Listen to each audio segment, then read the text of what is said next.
Greetings, sire. The desert awaits you. Välkommen till min YouTube-kanal. Idag så tänkte jag spela Stronghold crusader. Det var ett bra tag sedan jag spelade det här spelet, så självklart så börjar vi med en tutorial. Welcome to the desert, my lord. This tutorial will teach you the techniques you need to know in order to get your castle up and running. The first task is to find a suitable place to build. To scroll around the map, push the mouse pointer to the edge of the screen. The first thing you need to do in Crusader is find a suitable place to site your castle. Left-click on the manor house building, then find a flat, empty piece of ground on the map. Move your mouse over the main screen until your keep appears. Once you're happy with the position, left-click to place your keep. Wood has automatically been transferred from your starting goods into your stockpile. The wood is now available for you to use in your construction. In addition to the manor house and the stockpile, you should see a campfire. Move the mouse pointer over it. The halo that appears is your population growth indicator. The more popular you are, the faster it will fill and the quicker your population will grow. Every time the indicator makes one full rotation, a peasant will arrive and stand by the campfire until work becomes available. If the halo turns red, you are unpopular. The halo will then be showing you how quickly people will leave your castle. On the top left of the screen, you can see that there is plenty of food among your starting goods, but to use it, you will need to build a granary. Left-click on the granary building and move your mouse pointer in the area near the keep.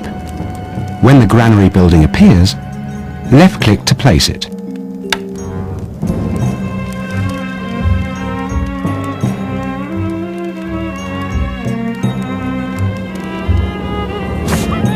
The food in your starting goods will be transferred to the granary. Your peasants now have an ample supply of food to eat.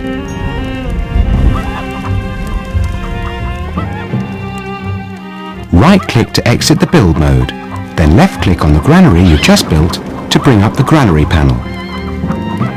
Good. This panel lets you see your food details and allows you to make changes to your rationing. On the right of this panel, there are 5 plates with varying amounts of food on them. These symbolize the different ration settings from no rations up to double rations. At the moment, rations are set to the default of full rations.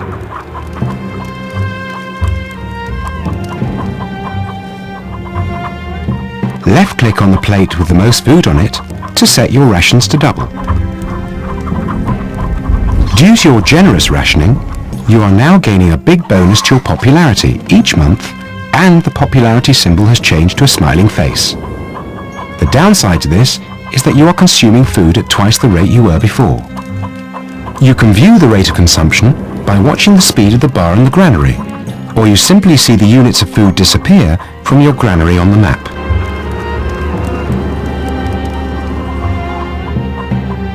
Next, right-click to leave the granary and left-click on your manor house to bring up the keep panel. This panel lets you view your tax details and allows you to change your tax rate. You can set your taxes to anything from a generous bribe all the way up to a downright cruel tax. Taxes are currently set to the default of no taxes, so you're not gaining or losing any money. Left-click on the right arrow until taxes are set to mean. You will now have a little gold coming into your treasury each month, but you are suffering a big hit to your popularity due to your mean tax rate. Good. The scribe shows your popularity, gold and population size. His expression reflects your popularity. The report book he is holding will help you to find critical information about your settlement. The large number at the top shows your popularity rating. Left-click on the report book. The reports panel is now visible. left-click on the popularity button. Here you see the effects of your actions on castle popularity for the coming month.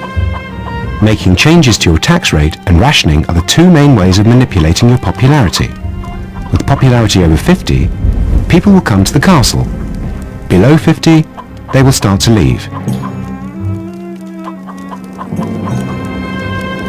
Your tax rate and rations level will now be set to their original starting levels.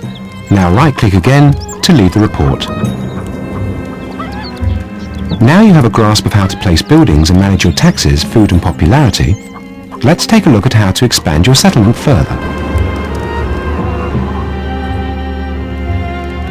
Running along the bottom left of the screen are 6 shields.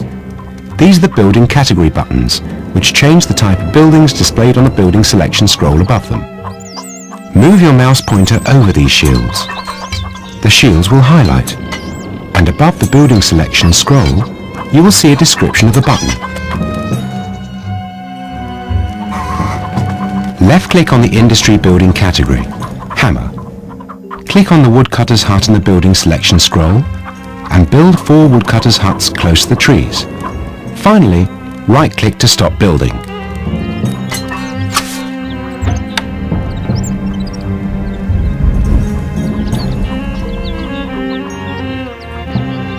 Good.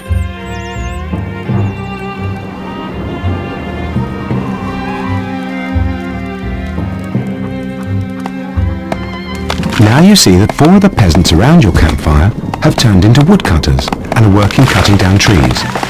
Wood will soon begin to arrive in your stockpile. Now you need to start increasing your food stocks. Left-click on your granary again.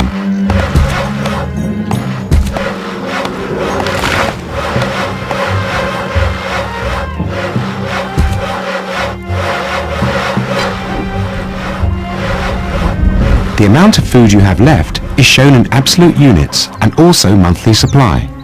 Right-click to exit the granary screen.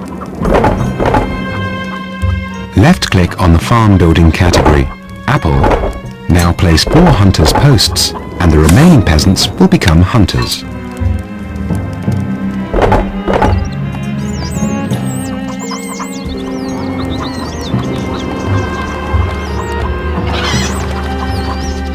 Good.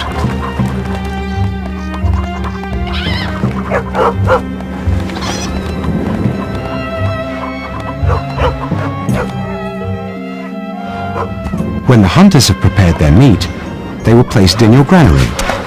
Aim to have at least enough food coming in to cover demand. The bottom set of numbers on your scribe's report show your current population followed by your available housing. It is currently 8 out of 8, which means the housing inside your manor house is at full capacity. Click on the town buildings category, house, and build a hovel.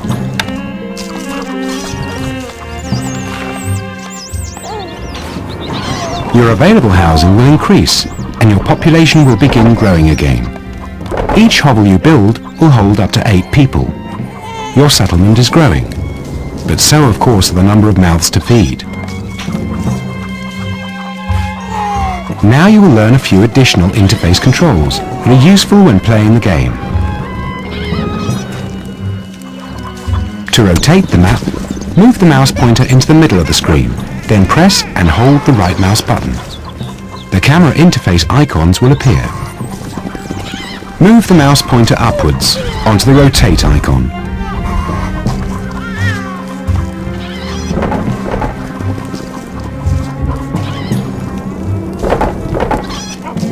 To zoom out, press the right button again and move the mouse pointer to the right over the zoom icon and release the button.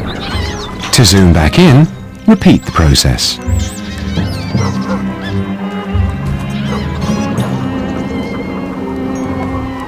To go into flatten mode, press and hold the right button and move the mouse pointer to the left over the flatten screen icon and release.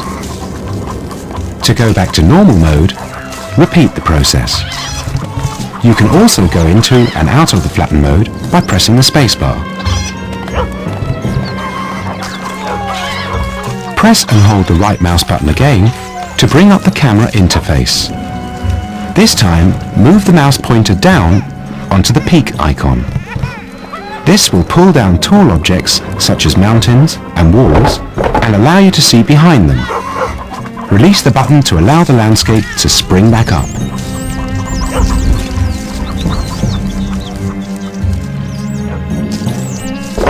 Congratulations! You have completed the tutorial.